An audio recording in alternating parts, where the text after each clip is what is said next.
Thanks for joining us today on Mormon Land, where we explore news in and about the Church of Jesus Christ of Latter-day Saints. I'm Managing Editor Dave Noyce. I oversee the Solid Tribune's faith coverage. I'm joined again by Senior Religion Reporter Peggy Fletcher-Stack. Hello, Peggy. Hi, Dave. We remind our listeners about another way to support Mormon Land. Just go to patreon.com, where with a small donation, you can access all of the Tribune's faith coverage, ad-free podcast episodes, and the full Mormon Land newsletter. Again, that's Patreon, patreon.com/Mormonland. And if you haven't already, follow us on Instagram at mormon.land. Now for today's show. Picking new apostles is a significant and solemn responsibility for presidents of the Church of Jesus Christ of Latter-day Saints. After all, any of the men, and in the patriarchal faith they must be men, selected for this lifetime assignment could one day rise to the presidency of the global religion. Naming new apostles also represents a way in which Latter-day Saint prophet presidents can leave their mark on the church long after they are gone, similar to U.S. presidents when they nominate justices to the Supreme Court. With Jeffrey Holland's recent death, Church President Dallin Oaks, himself a former Utah Supreme Court justice and barely 3 months into his presidential tenure, has the chance to name his second new apostles. Whom might he pick? How do church leaders go about deciding? What can we learn from past Apollo selections? Were there any surprise picks? Were any notable leaders ever passed over? And what might the naming of new apostles say about the current church and its future? Here to discuss those questions and more is Latter-day Saint historian Benjamin Park, author of American Zion, A New History of Mormonism. Ben, welcome. Always a privilege to be here. Thanks. So what was apostle selection like in the early days of the church? And on top of that, when did the process become more like what we see today? Yeah, so Joseph Smith's earliest revelations would speak to calling apostles. It was part of their, what scholars call the primitivist impulse, that they were trying to recreate what was happening in Jesus Christ's time.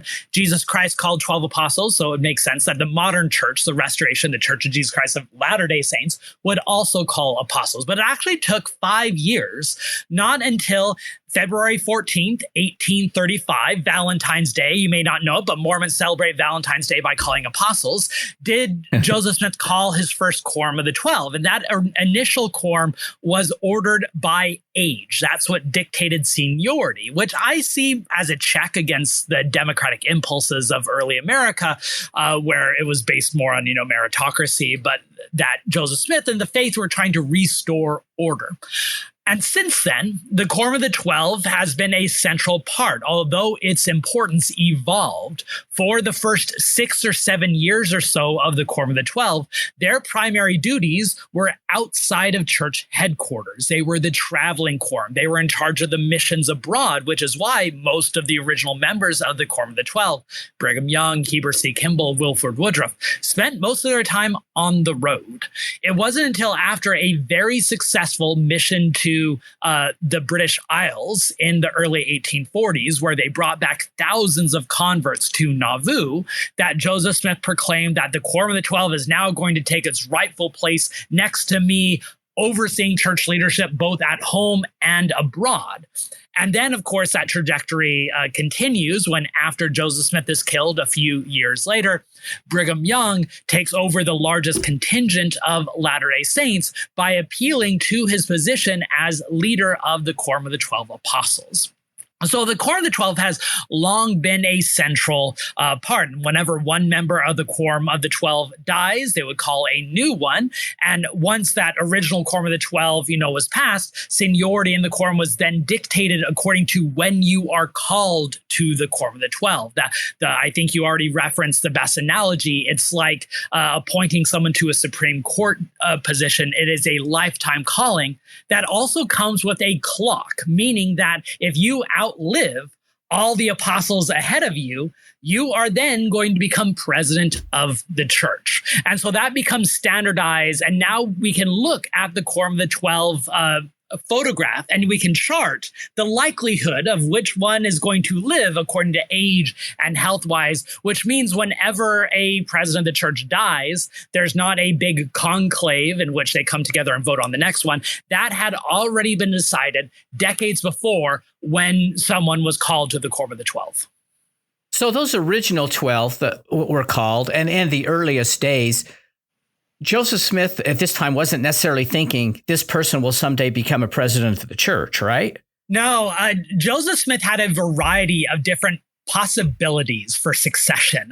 Michael Quinn, one of the great historians of Mormonism, outlined once in an article published in BYU Studies that there were 9 potential succession plans in Joseph Smith's teachings and revelations, of which the Quorum of the 12 was just one of them. I think it's safe to say that it's mostly through Brigham Young's, strong personality and charisma, as well as his ability to capitalize on some of the last teachings and practices of Joseph Smith in Nauvoo, that Quorum of the 12 line ends up being victorious in terms of Latter-day Saint succession. So the process we have now was established essentially by Brigham Young? Yeah, to a degree.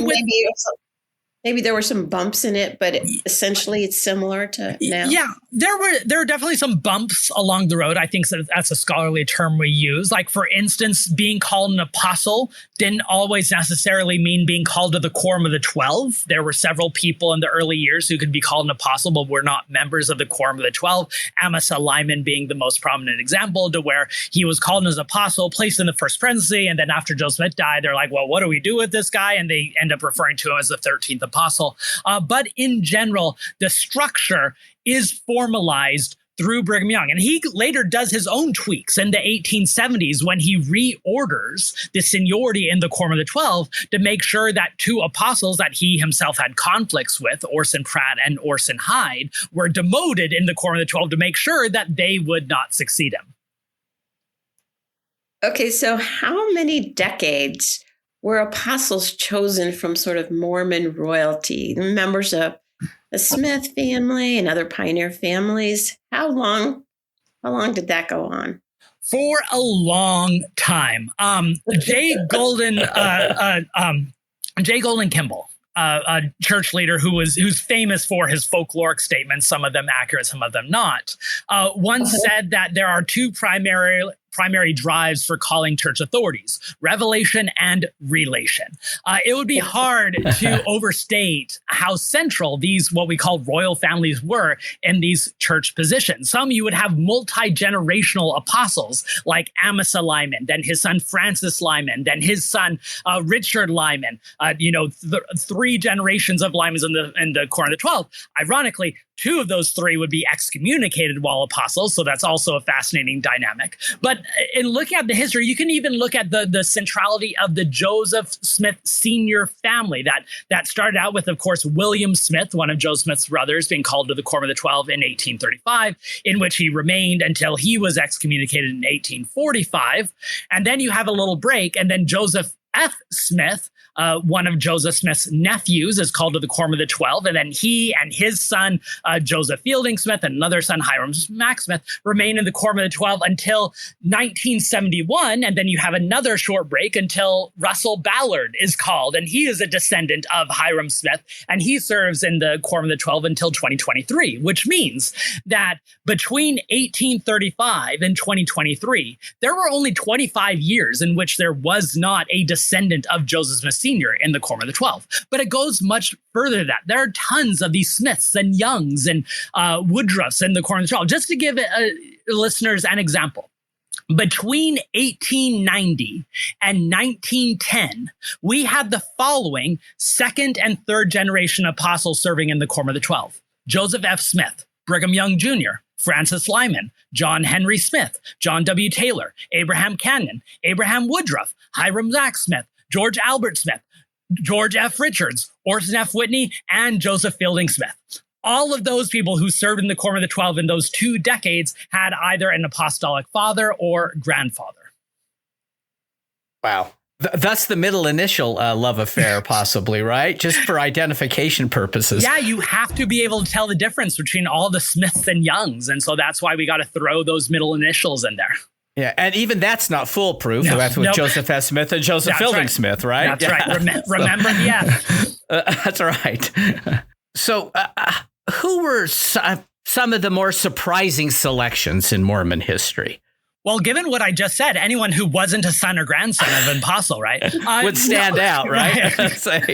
No, but I think you can point to, and I'll mention a few that I think are quite significant for being surprises. But I think it's fair to say at the outset that it's now not much of a surprise whenever apostles are called. When you look at in the last few decades, there is a clear path through which most apostles go through.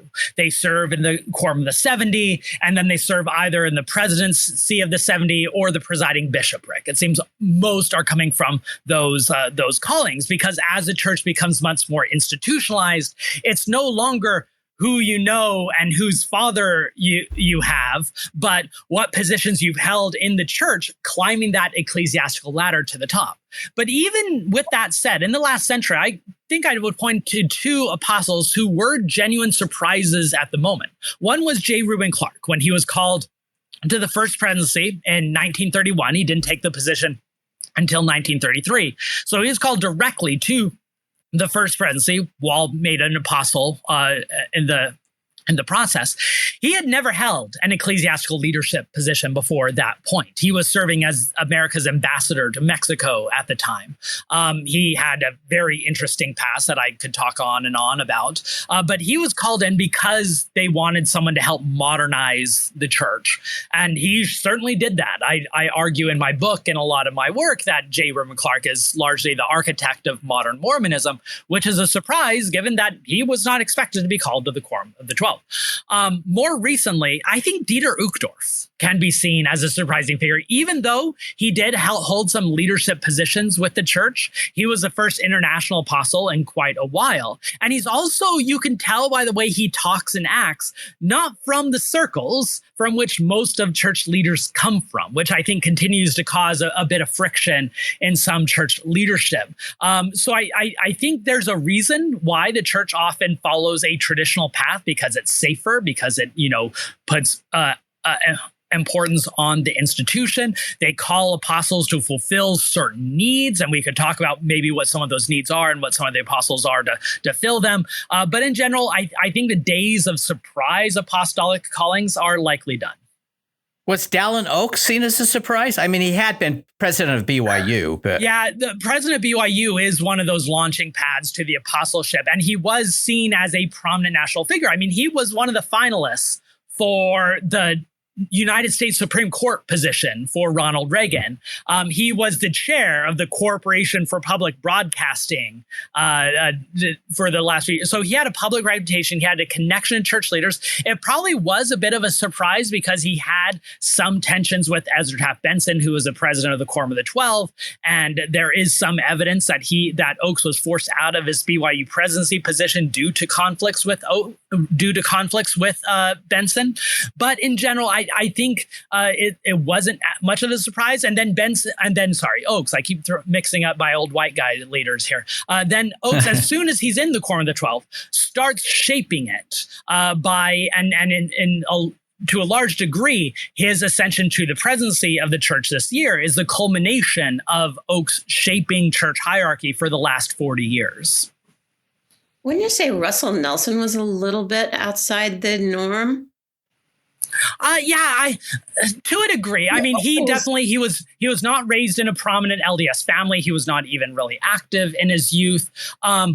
But by the 1980s, he was called in 1984, he definitely had rubbed shoulders with a lot of church leaders. He served as the president of the Sunday school for a while. He spoke at General Conference.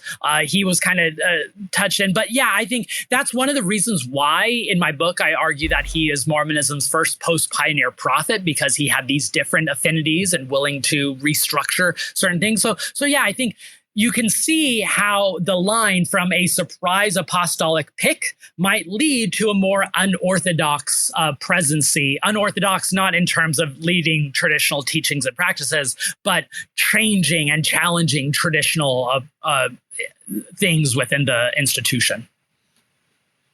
I've always thought that the Nelson and Oaks pick by Hinckley, essentially, were like, he was looking for prominent, well-respected sort of outsiders in a way. Yeah, I think that's right.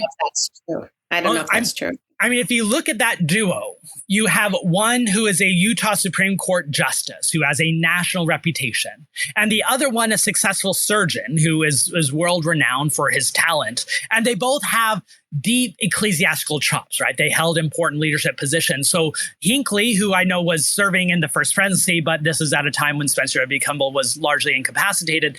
Hinckley largely saw them as a good attempt to help modernize the church while stepping out of those traditional circles. So I think you're right there, Peggy.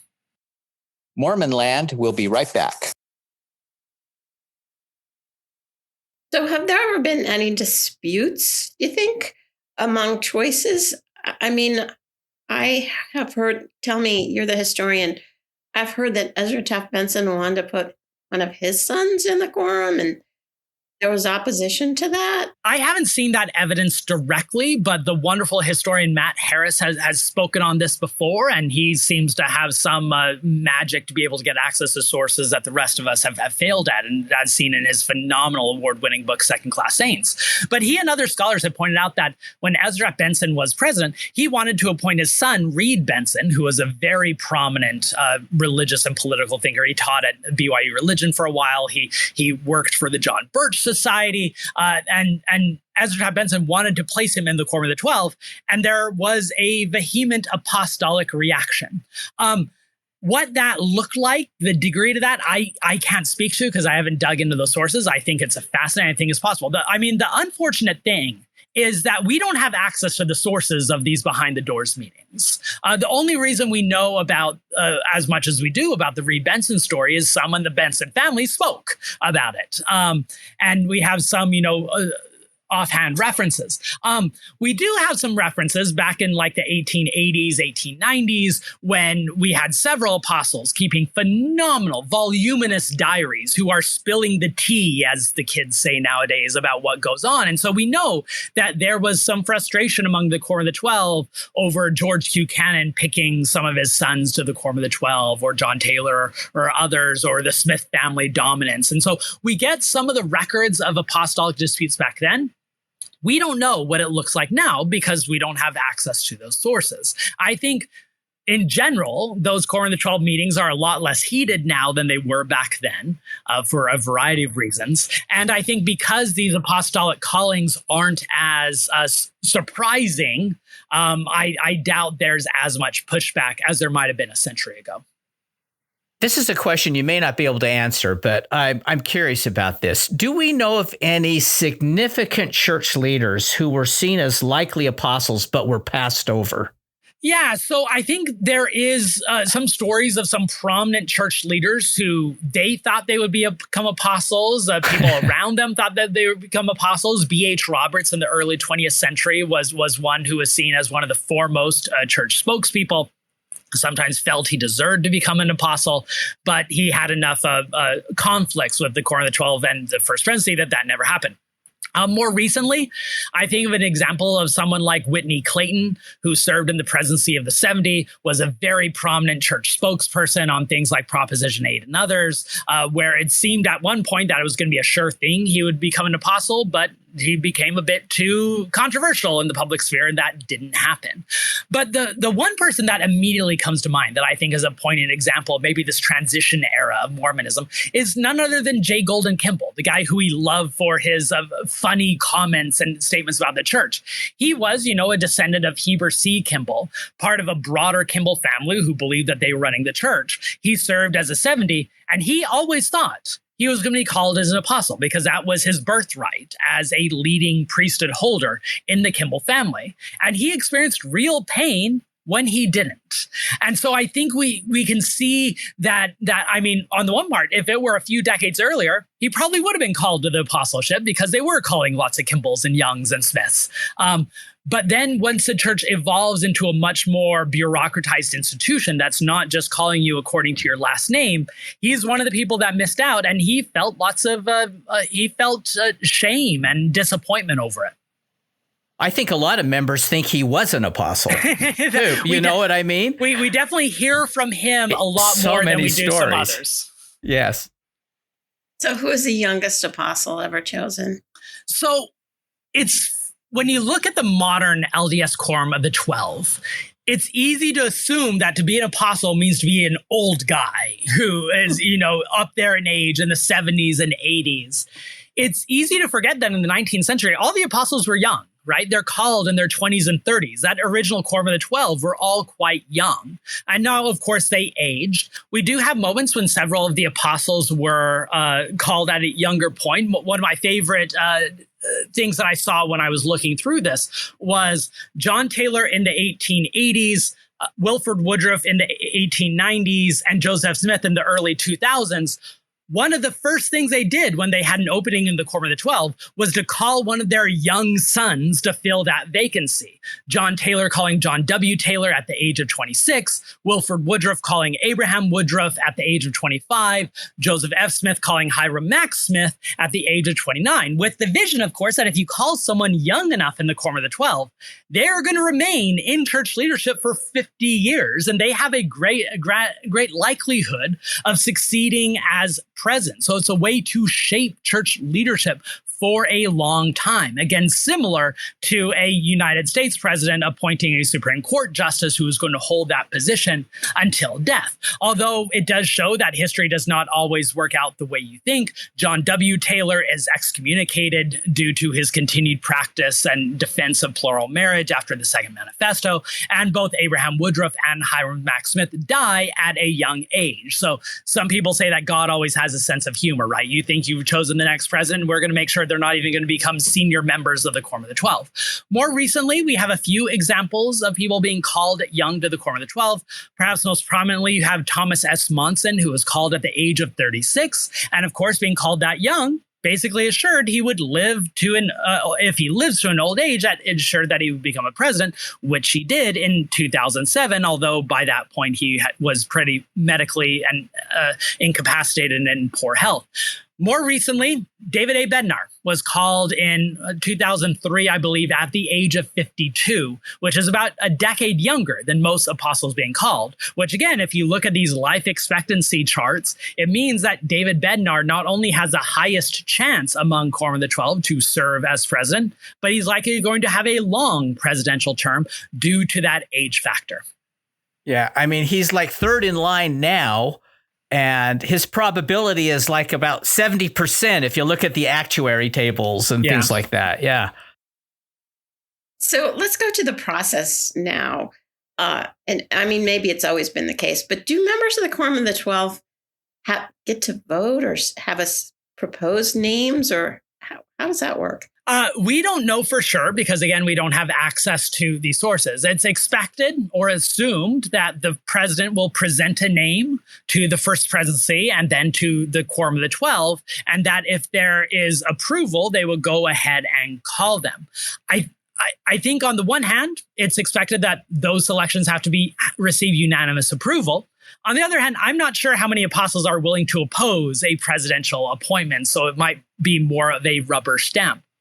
The timetable can often vary wildly. Sometimes an apostle will die and there'll be an announcement a week or two later of who the replacement is, just, on its own. At other times, they might wait until the next general conference. So I think it's possible that Dallin H. Oakes might announce the new apostle to replace Jeffrey R. Holland, by the end of January.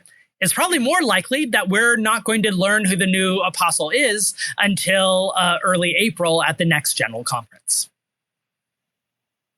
Do we know what presidents generally look for right now in choosing apostles? Have they is this a big deal? Like appointing a Supreme Court justice for a president?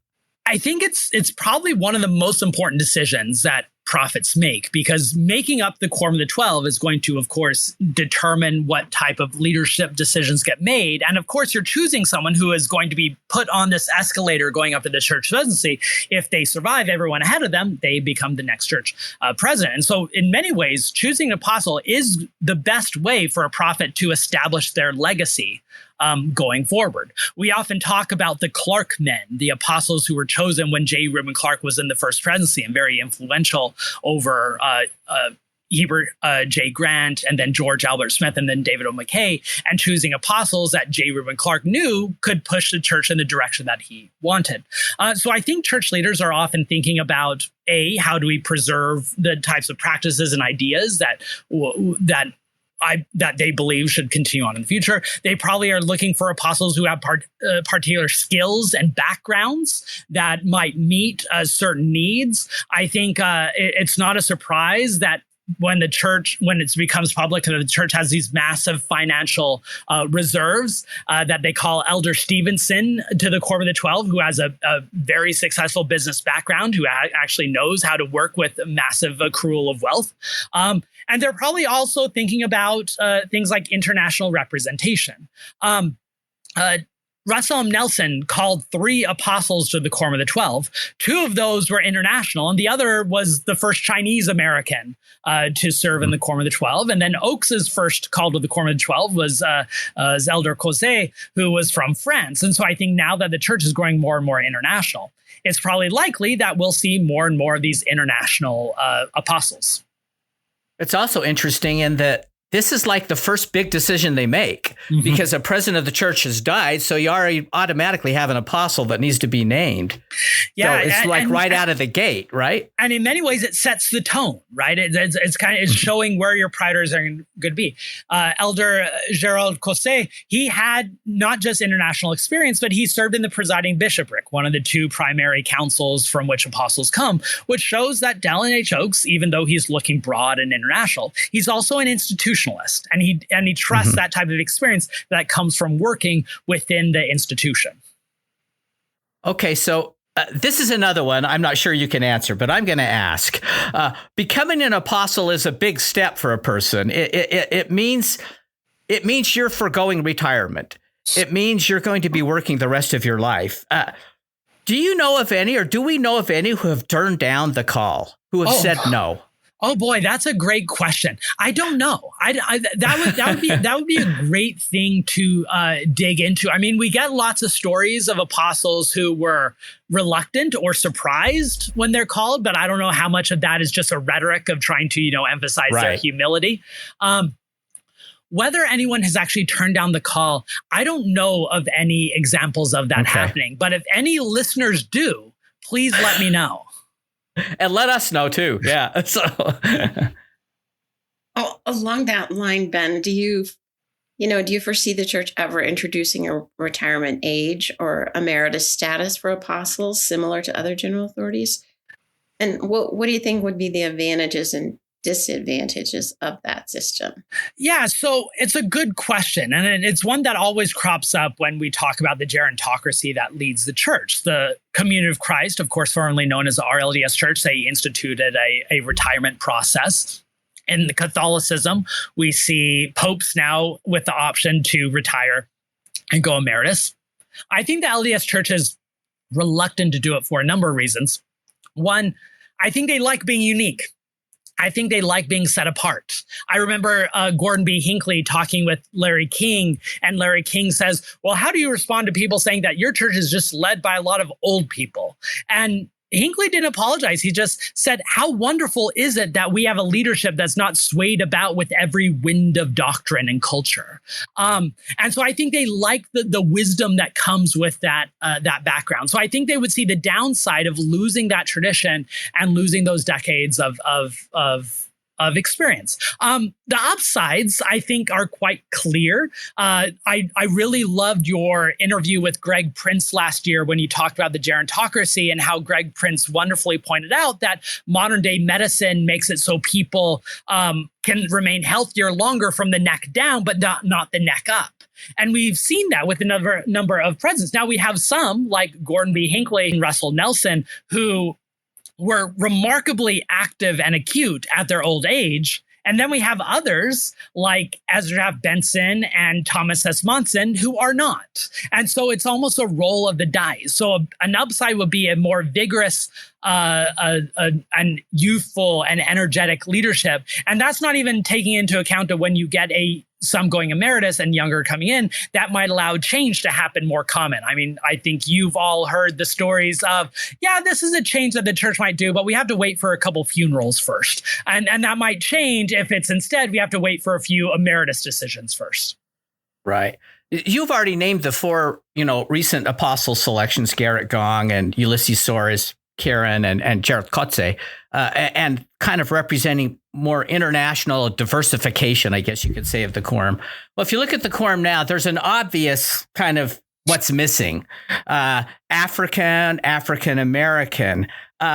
What might a selection, and there certainly are people in the position that could maybe be elevated to that. African American, you think of Peter Johnson. African, you might think of Edward Dubé, who's in the presidency of the 70 right now that you mentioned. What might that kind of selection do to be historic, especially given the church's, past racist policy? I think it would be seen as a great moment of celebration for many Latter-day Saints. And I think Dallin H. Oaks, despite some of his roles in past institutional policies and teachings and being the one that the church does not apologize for past ideas, I think he's also come out recently and tried to present himself as a moderate and willing to bridge and build bridges between these communities. He was the one that spoke before BYU and says Black Lives Matter is an appropriate slogan. And so it's possible that he might see as a way to culminate the last 50 years of church movement, of incorporation of African American saints, as calling a Peter Johnson, who has roused General Conference recently with one of his General Conference addresses, or Dubé, who you said was someone who has a leadership experience in the presidency of the 70s. So I think the choices are there, though I will quickly note, whenever I say stuff like this on various platforms, I always get people push back and says, we don't need DEI apostles. We don't need DEI.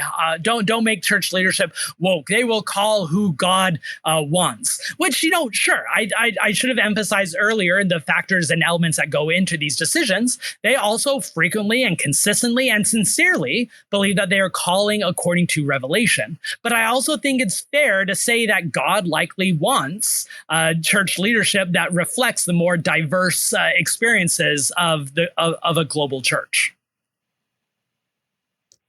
So are there other bold moves Dallin Oaks could make in naming a new apostle? I mean, for my money, it seems unlikely he would choose somebody who was just a Utahn, born and bred in the east side of Salt Lake City, as it used to be. That seems unlikely. But what other bold choices could he name? Somebody from outside the top leadership, like he himself and Russell Nelson were? It's very possible. And I should say, we don't know the full extent of what the church promised Kalani Sitake when he decided to remain at BYU. Maybe a promise to ascend to the Quorum of the 12 was in those cards. More realistically, I think I honestly have no predictions on what Oaks could do. It could be a very expected and traditional pick. He might pick Matthew Holland, Elder Holland's son, kind of continuing this long royal lineage of serving in church leadership. Or he might call someone who he spent several years in the Philippines overseeing the church's growth there. Maybe he knows a leader there and he feels inspired to call them. So the options are numerous. I mean, theoretically, he could call any man, and it has to be, the true revolutionary pick, right, would be call a woman. But theoretically, he could call any priesthood holding man in the church. But more likely, especially given the institutional predilections of Oaks, I think he's probably going to call someone from the presidency of the 70, from the presiding bishopric, or a very prominent and successful member of the Quorum of the 70. One of my favorite hilarious rumors was when Mitt Romney was running for president, and people said, well, if he doesn't make it to president, the church could just make him the church president. That's right. And even though that's Romney's not really how it works. Maybe even though Romney's too old now, I'm told he has some sons that are carbon copies of him with the same rugged jawline and dominant persona. So maybe one of them can be called. Well, that leads to the last question I want to ask, and you're welcome to not go here, but would you like to go out on a limb and predict whom Oaks might select? I will say, Peggy and I successfully got the last two. Oh, wow. So, okay. Yeah. So do we know? But I'm not going to answer that question either, though. They're on our list. Hey, I also, on my list was Dieter Uchtdorf, so I get some credit. Wow. Okay, you get that too. So yeah. I don't know if there's a polymarket numbers that we can find online, and we can gamble on everything nowadays. So maybe we can gamble on That's this. right. I mean, I'll say historians are horrible prophets. I'm going to get it wrong. So I apologize to these men that I'll name because it means they're not going to be called. But even before you mentioned them, Dave, I think Edouard Dubé and Peter Johnson are the ones that really stand out to me. I also think it's possible Clark Gilbert, as who's had a very prominent role as Commissioner of Education, who has long been seen as Oakes's attack dog in various fields. I mean, that's a possibility too. But honestly, even if I were a gambling man, and I'm not because I was raised with Gordon B. Hinckley as my president, but even if I were a gambling man, I think I'd stay away because the picks are so plentiful.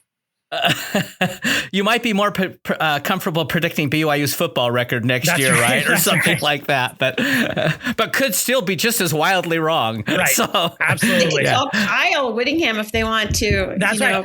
That was their bit. They were so upset when he took the Michigan job because they're like, hey, we had another position for you. Benjamin Park, thanks so much for joining us. It's a privilege.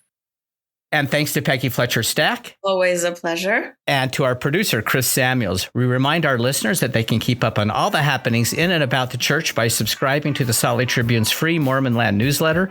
Just go to sltrib.com to sign up, and we'll talk again next time on Mormon Land.